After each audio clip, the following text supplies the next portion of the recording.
So hey guys, welcome to another Warframe video where today we're going to take a quick look at the Incarnon version of the Lex Prime. You can get the Incarnon adapter for the Lex Prime from the Steel Path version of the Circuit game mode. Once you have the adapter, and the Lex of course, you can take them over to Cavalero in the Chrysalith to combine them, but this will also require 20 Pathos Clamp, which you get from the Autoworm boss fight, 70 Yeo Shrubs, which is a plant that grows in the snowy section of the Paradox, and 150 Sagan Pearls, which you find all over the place in the Paradox. This will allow you to evolve the weapon and unlock its Incarnon mode. Now you build the Incarnon meter by headshotting enemies, and once you have any level of charge you can press the secondary fire button to activate it. In this mode the weapon fires an Arcaplasmor-esque projectile with increased damage, status and crit, and it does primarily radiation damage, plus it has a forced impact proc. It does have limited range though. The base range on this is 28 meters and there is damage fall off as the projectile travels, so projectile speed is actually pretty good on this to extend the range. Before you can evolve the weapon and get additional buffs though, you're gonna have to do a few things with the weapon. So firstly you have to do a solo mission with it, then you have to kill 100 enemies with the weapon's Incarnon mode, and finally you have to get 5 headshots in the same mission. The evolution options here are actually very cool. The first one has you choose between Hoplite Virtue, which gives you some damage, and then on Shield Break you get even more damage for 8 seconds, and Trusty Sidearm, which once again gives you some base damage but also ammo efficiency if you're channeling an ability. The second one is a choice between Lex Talionis, which stacks negative recoil and positive accuracy on a headshot, Extended Volley, which just increases your magazine by an extra 10 rounds, and Ready Retaliation, which gives you reload speed when you're reloading from an empty magazine. And last but definitely not least, we have a choice between Executioner's Dawn, which gives you 4 seconds of 100% extra headshot damage when you switch to the Lex Prime, Element Balance for 30% extra base status, and Critical Parallel for a ton of extra base crit. I actually ended up going pretty basic with this, so I have Hoplite Virtue for the extra base damage and then extra damage if my shield breaks,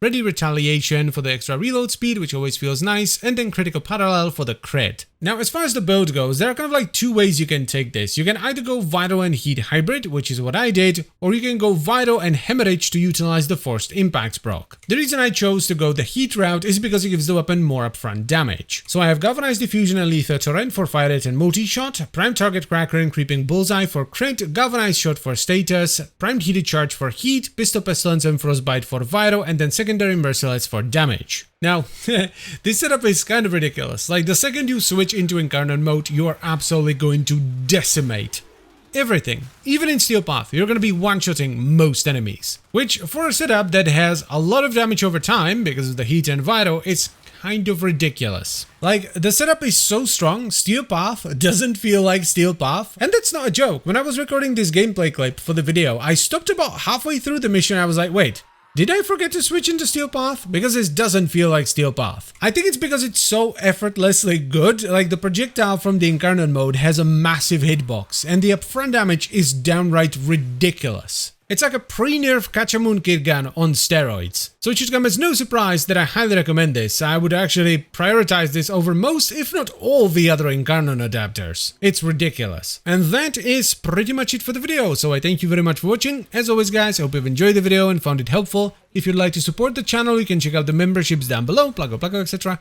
And I'll see you next time. Bye bye.